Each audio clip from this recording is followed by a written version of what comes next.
샬롬 할렐루야. 하나님께서는 모세 한 사람을 출애굽한 이스라엘 백성 전체와 바꾸지 않으실 만큼 영의 사람, 온 영의 사람을 귀하게 여기십니다. 그리고 이렇게 영으로 들어온 사람에게는 영육 간의 놀라운 축복을 주시지요. 이처럼 영으로 온 영으로 들어오는 사람이 많으면 하나님께서 얼마나 우리를 기뻐하시겠는지요. 기뻐하시는 것만으로 끝나시는 것이 아니라 거기에 대한 대가로 반드시 축복을 주십니다. 이러한 사실을 정녕 믿는다면 어떻게든 영으로 온 영으로 들어오기 위해 최선을 다해야 되지요. 이삭과 야곱의 신앙에 만족하는 것이 아니라 아브라함의 신앙을 목표로 삼고 힘차게 달려가야 되겠습니다. 그래서 우리는 아버지여 감사합니다. 저를 이처럼 영으로 온 영으로 인도하여 주셔서 저 아름다운 새 예루살렘의 영광을 바라보며 달려가게 하심에 감사하나이다 라고 눈물로 감사의 고백을 하실 수 있는 우리가 되어야 되겠습니다. 아멘. 고린도 전서 13장 3절 내가 내게 있는 모든 것으로 구제하고 또 내 몸을 불사르게 내줄지라도 사랑이 없으면 내게 아무 유익이 없느니라. 어버이날이 되면은 자녀들이 카네이션을 서투른 솜씨로 색종이를 오려 붙인 것이라도 우리 부모들은 그것을 하루 종일 가슴에 달고 계십니다. 이처럼 부모의 기쁨은 해산의 수고를 통해 자녀를 낳았을 때만이 아니라 자녀가 자라나면서 부모의 사랑을 느끼고 감사할 때 그리고 그것을 표현할 때 더욱 넘쳐나게 되지요.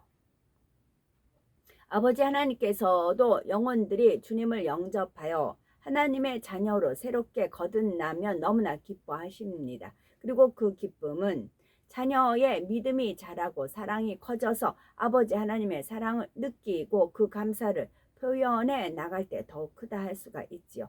아버지 하나님을 사랑하는 자녀의 마음을 그 어떤 것보다 더 귀하게 여기십니다. 그러기 때문에 아무리 유창한 사람의 방언과 천사의 말이라도 아무리 큰 능력과 지식, 믿음이라도 사랑이 없으면 하나님께서는 하나님께는 아무런 가치가 없는 것입니다. 내 몸을 불사르게 내어줄지라도 사랑이 없으면 아무 유익이 없다는 말씀이지요.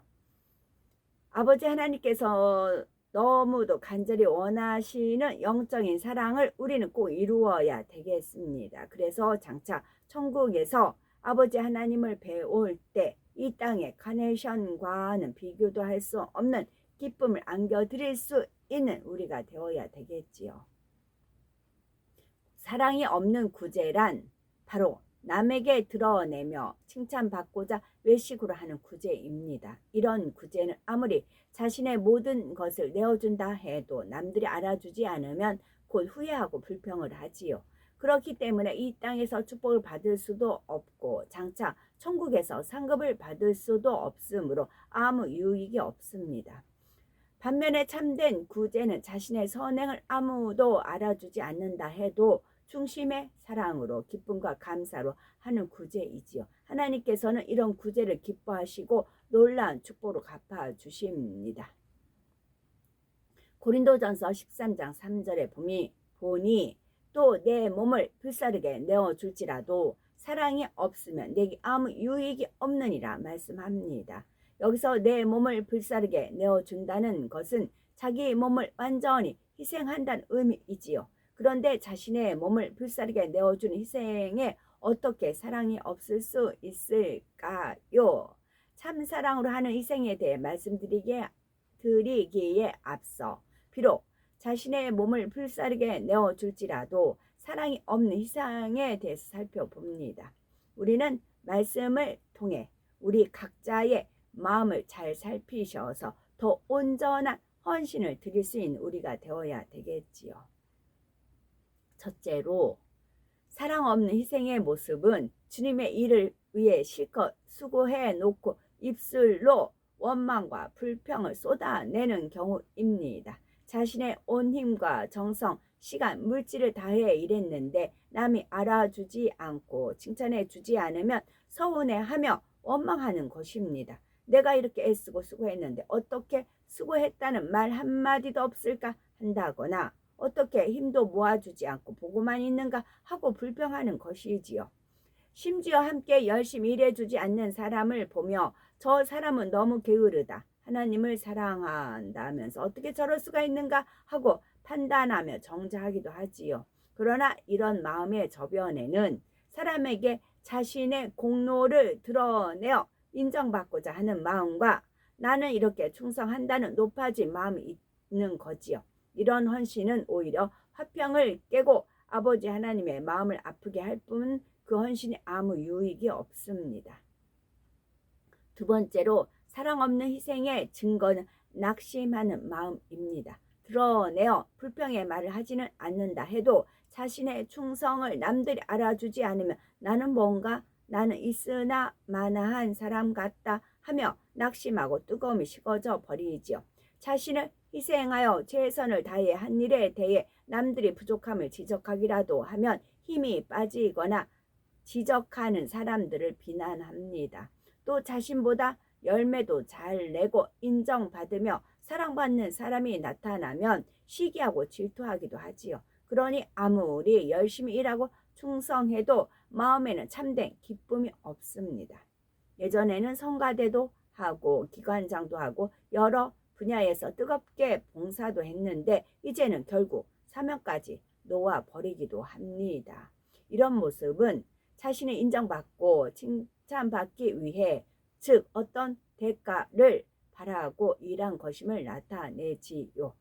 충성할 당시에는 아무리 뜨겁다 해도 결국 이처럼 변질된다면 또 그 입술에서 원망과 불평의 말이 나온다면 아버지 하나님께서 이 충성을 기쁨으로 받으실 수가 없다는 사실입니다.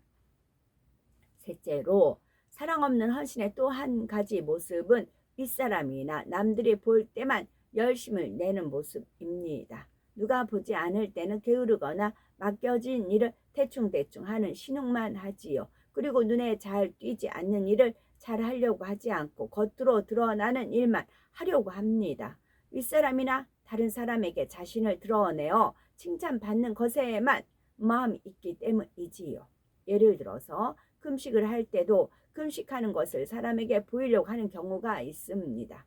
이에 대해서 예수님께서는 마태복음 6장 16절 금식할 때에 너희는 외식하는 자들과 같이 슬픈 기색을 내지 말라. 저희는 금식하는 것을 사람에게 보이려고 얼굴을 흉하게 하느니라. 내가 진실로 너에게 이르노니 저희는 자기 상을 이미 받았느니라 말씀하십니다. 그리고 이어지는 17, 18절에 너는 금식할 때에 머리에 기름을 바르고 얼굴을 씻으라. 이는 금식하는 자로 사람에게 보이지 않고 오직 은밀한 중에 계신 네 아버지께 보이게 하려 함이라. 은밀한 중에 보시는 네 아버지께서 갚으시리라 말씀하셨지요. 그렇다면 왜 믿음이 있다 하고 말씀도 안다고 하는데 결과적으로는 이처럼 사랑 없는 희생을 하게 되는 것일까요? 바로 아버지 하나님과 영혼들에 대한 영적인 사랑이 없기 때문입니다. 즉 중심에서 아버지 하나님의 것이 내 것이요 내 것이 아버지의 것이라 여기는 주인 의식이 없이 일하기 때문이지요. 예를 들어 농부가 자신의 밭에서 일을 하는 것과 싹을 받고 다른 사람의 일을 해주는 것과는 다릅니다. 자신의 일을 할 때는 이른 새벽부터 늦은 밤까지 쉴 틈 없이 일하되 대충대충 하는 것이 아니라 어찌하든 더 많은 일을 하려고 하지요. 그런데 남의 집 일을 해줄 때는 어서 해가 저물어 품삯을 받아 집으로 돌아가 쉬었으면 좋겠다 하며 요령을 피우는 경우가 많습니다. 물론 모든 일꾼들이 그렇다는 것은 아니지만 사람들은 대부분 자신의 것에 더 큰 애착을 갖기 마련이지요.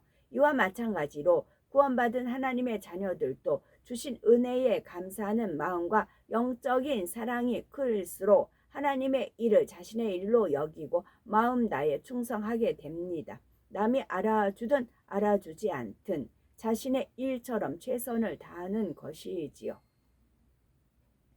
그러나 마음에 하나님에 대한 사랑이 없으면 싹을 받고 일하는 일꾼처럼 형식적으로 일하게 될 뿐이지요.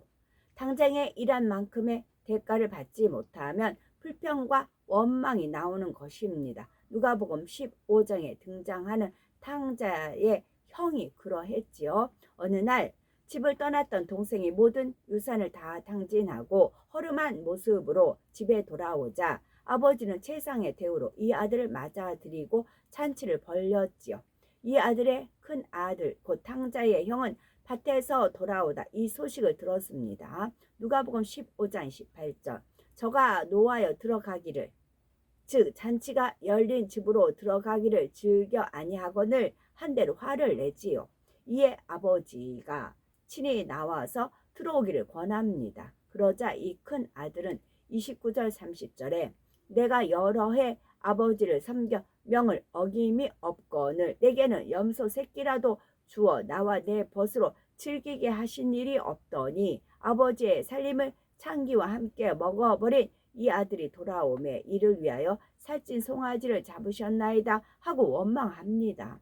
그러자 아버지는 31절 32절에 예 너는 항상 나와 함께 있으니 내 것이 다 네 것이로되 이 네 동생은 죽었다가 살았으며 내가 잃었다가 얻었기로 우리가 즐거워하고 기뻐하는 것이 마땅하다 하지요. 즉 아버지는 자신의 모든 소유를 이 큰 아들에게 물려주려 했을 만큼 큰 아들을 사랑했습니다. 그러나 정작 이 아들은 이런 아버지의 마음을 헤아리지 못했지요. 아버지의 것이 곧 자신의 것이라는 의식이 없이 자신은 늘 아버지를 위해 고생만 한다고 생각을 한 거죠. 그래서 아버지가 자신의 수고를 알아주지 않는다고 생각되자 원망하고 불평했던 것입니다. 더구나 다 죽다 살아 돌아온 동생을 시기하기까지 하지요. 이 큰 아들은 내가 여러 해 아버지를 섬겨 명을 어김이 없거늘 하고 말했고 잔치가 벌어진 날도 밭에 있다가 돌아오는 길에 이 소식을 들었습니다. 이런 정황들로 미루어 볼 때 이 큰 아들이 평소 얼마나 아버지의 뜻을 따라 순종하며 성실히 일했는지가 짐작할 수가 있지요. 그런데 결국 원망하고 불평했다는 것은 아버지에 대한 진정한 사랑으로 일한 것이 아님을 보여주는 거죠. 이런 큰 아들의 모습이 혹시 나에게는 없는지 우리 자신도 내 자신도 살펴보아야 되는 것입니다. 나름대로 열심히 충성해 왔다 하는 일꾼들 중에는 내가 지금까지 교회를 위해 희생한 것이 얼만데 교회가 어려움을 당할 때도 어찌하든 교회를 지키며 힘이 되고자 했는데 아무도 나를 알아주지 않는구나 하고 서운해합니다. 오히려 교회에 늦게 온 누구누구가 더 인정받고 사랑을 받는구나 하고 낙심하기도 하지요. 나는 더 이상 할 일이 없는 것 같으니 이제는 뒤로 물러가 있어야겠다 하고 소극적인 자세를 갖추기도 하고요.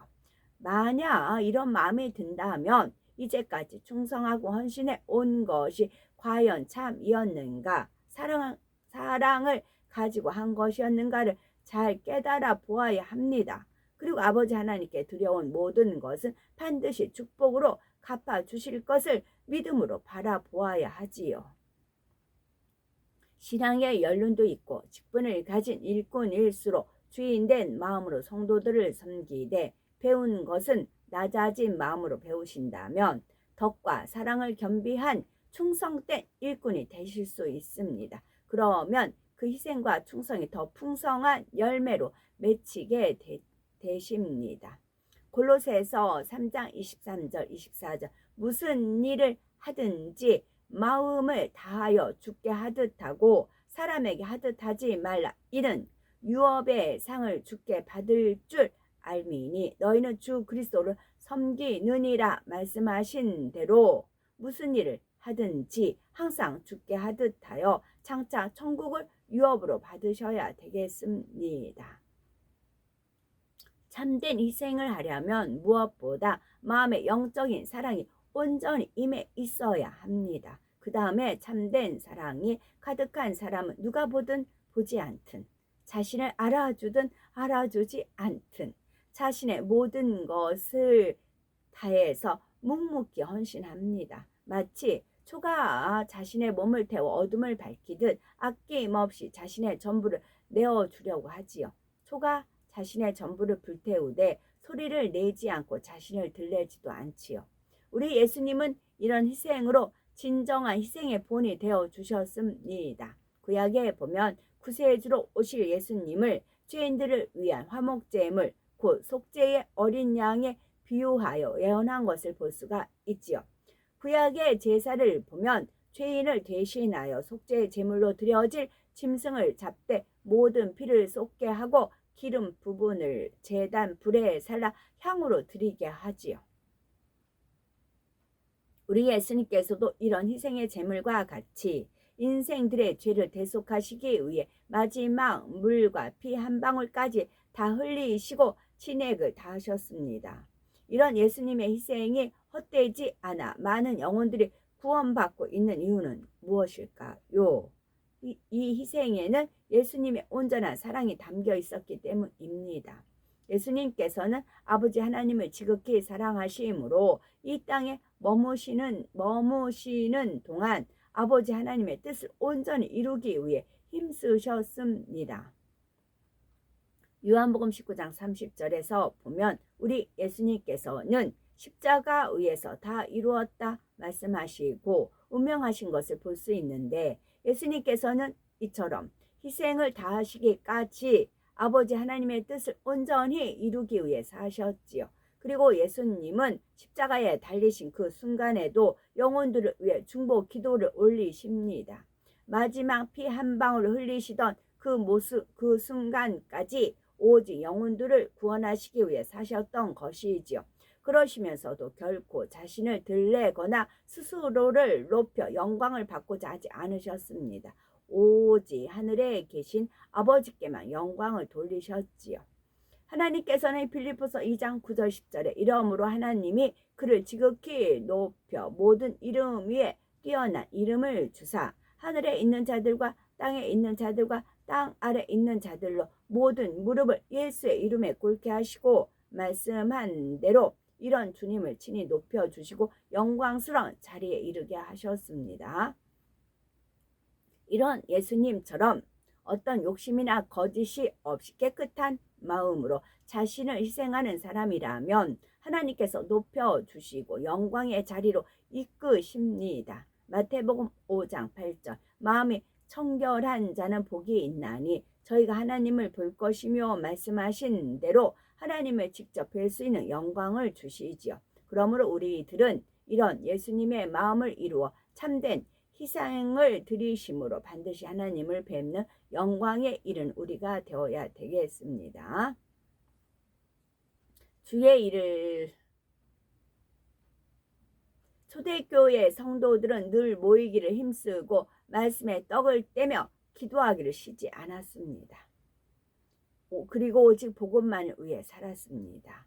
이들은 평생 이런 희생의 삶을 살았을 뿐만이 아니라 최후의 순간에는 순교의 피를 흘린 이들도 많지요. 그 희생이 얼마나 진실한 희생이었든지 이들은 배고픈 사자가 달려드는 순간에도 십자가에 못 박히는 순간에도 결코 원망하거나 후회하는 일이 없었습니다. 오히려 기쁘게 찬송하며 주님 앞에 최후의 순간까지 자신을 드렸지요. 천국의 시민권을 받았다는 사실 하나만으로도 이처럼 기뻐하며 감사했고 주님을 뜨겁게 사랑했던 것입니다.